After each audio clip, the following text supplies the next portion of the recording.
Mobile phone हमारी दिनचर्या का अभिन्न हिस्सा बन गए हैं। हम इनका उपयोग केवल संचार के लिए नहीं बल्कि मनोरंजन, जानकारी और बहुत से अन्य कार्यों के लिए भी करते हैं। लेकिन क्या आप भी सोते समय अपना मोबाइल फोन सिरहाने रखकर सोते हैं? अगर हाँ, तो ये खबर आपकी नींद उड़ा सकती है।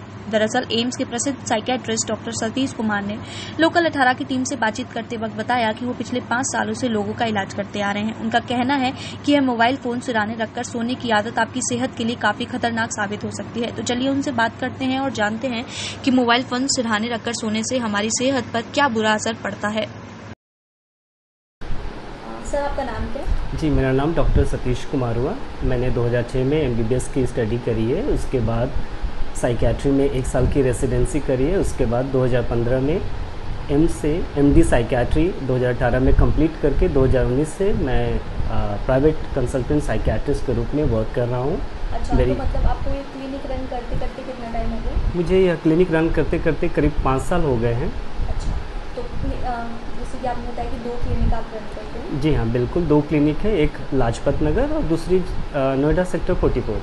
अच्छा, तो सर बेसिकली जैसे कि आपने बताया कि आपको 5 साल हो गए हैं इस फील्ड में, तो जैसे कि सर आजकल एक बहुत कॉमन चीज़ देखी जा रही है कि जैसे हमारे युवा हो गए तो वो फ़ोन का यूज़ तो बहुत ज़्यादा करते ही हैं, वो तो है ही एक खतरा, लेकिन उसके साथ साथ वो क्या करते हैं कि फ़ोन का यूज़ करने के बाद जब देर रात तक उन्हें नींद आती है तो वो अपने पिलो के नीचे, अपने सर के नीचे रखकर फ़ोन सो जाते हैं। तो उससे होने वाले कुछ जो खतरे वो बताइए, और ऐसा क्यों होता है? फ़ोन से ऐसी कौन सी रेडिएशन वगैरह जो निकलती है उसके बारे में आप थोड़ा सा एक्सप्लेन। सबसे पहले तो मैं ये कहना चाहूँगा कि आज के समय में मोबाइल हमारी दिनचर्या का वो अभिन्न अंग बन चुका है जिसे हम अलग नहीं कर सकते। जैसे चीनी को पानी में मिला दो तो उसके बाद उसे सेपरेट करना मुश्किल है। ठीक वैसे ही आज के युवा और लोग जो है इसमें काफ़ी हद तक इंडल्ज हो चुके हैं और दिन से रात तक वो स्क्रॉल करते रहते, रात हो जाती है। जो सबसे इमीडिएट खतरा है वो है एक्सप्लोजन का। आप देखते हैं कि आजकल बम भी बन चुकी है मोबाइल। जब आप पिलो के नीचे रखते हैं, होता है क्या है, रात भर आप स्क्रॉल करते हैं, फिर आपकी बैटरी जो होती है 5% के आसपास पहुंचती है, तो आप चार्ज में लगाकर पिलो के पास में रख देते हैं, क्योंकि आप कोई भी नोटिफिकेशन मिस करना नहीं चाहते। आपके मोबाइल पर अलार्म सिस्टम लगी होती है, वो भी आप मिस करना नहीं चाहते, तो इससे फटने की खतरे बढ़ जाते हैं। यह प्रमुख चीज़ है जिस पर हमें सबसे गंभीरता से ध्यान देना चाहिए। दूसरा जो सबसे इम्पोर्टेंट चीज़ है उसके रेडिएशंस है ना, क्योंकि यह एक उपकरण है जो कि इलेक्ट्रोमैग्नेटिक रेडिएशंस रिलीज़ करते हैं। यह रेडिएशन जो होते हैं वो रेडियो फ्रीक्वेंसी के रूप में होते हैं। यह रेडियो फ्रीक्वेंसी हालांकि यह नॉन आयोनाइजिंग होती है। आयोनाइजिंग कहते हैं जैसे एक्सरे, गामा रे, जो कि हमारे सेल्स को ज़्यादा डैमेज करते हैं। यह जो रेडिएशंस होते हैं यह हीट प्रोड्यूसिंग रेडिएशंस होते हैं। यह रेडिएशंस रेडियो फ्रीक्वेंसी 3 बातों पर डिपेंड करता है। एक, आप कितने नज़दीक हैं मोबाइल से, दूसरा कितने समय तक मोबाइल के पास रहे हैं, और तीसरा बेस स्टेशन या मोबाइल टावर से कितनी दूरी है। तो जब आप ओपन स्पेस में होते हैं तो मोबाइल टावर से कनेक्शंस जो होते हैं बहुत ही आसानी से मिल जाती है। तो हमारी मोबाइल जो होती है वो कम रेडियो फ्रीक्वेंसी का इस्तेमाल करती है। जैसे आप रूम बंद करते हैं, पिलो के नीचे रखते हैं, तो वो सिग्नल गेन करने के लिए ज़्यादा रेडियो फ्रीक्वेंसी का इस्तेमाल करती है, जिसके कारण रेडिएशंस के एक्सपोजर के खतरे बढ़ जाते हैं। अगर हम बात करें तो 2011 में WHO ने एक वार्मिंग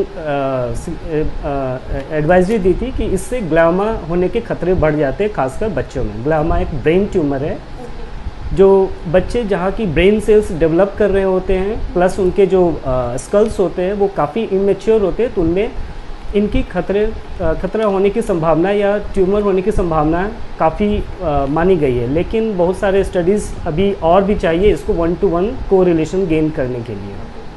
तो सर अगर मैं बात करूं कि इससे बचा कैसे जा सकता है? बिल्कुल, और 2-3 और साइकोलॉजिकल चीज़ें वो भी मैं बता देता हूँ। अनिद्रा, फटीग, थकान सा रहना, कंसंट्रेशन की कमी, ये सारी चीज़ें जो है इनके रेडिएशंस और इनके ब्लू रेज के कारण भी होते हैं। ये जो लक्षण है वो हमें अपनी बॉडी में दिखेंगे? बिल्कुल दिखेंगे। अच्छा। तो बचाव की बात करें तो काफ़ी सरल है कि जब भी आप मोबाइल यूज करते हैं और समय होने पर मोबाइल को या तो स्विच ऑफ कर दें या एयरप्लेन मोड में रखें और अपने से दूर रखें। अच्छा, कितनी दूरी पर हमें अपने से फ़ोन रखना है? हालांकि इसकी कोई स्पेसिफिक गाइडलाइन नहीं है, लेकिन कहते हैं 1 मीटर या उससे ऊपर की दूरी पर रखनी चाहिए।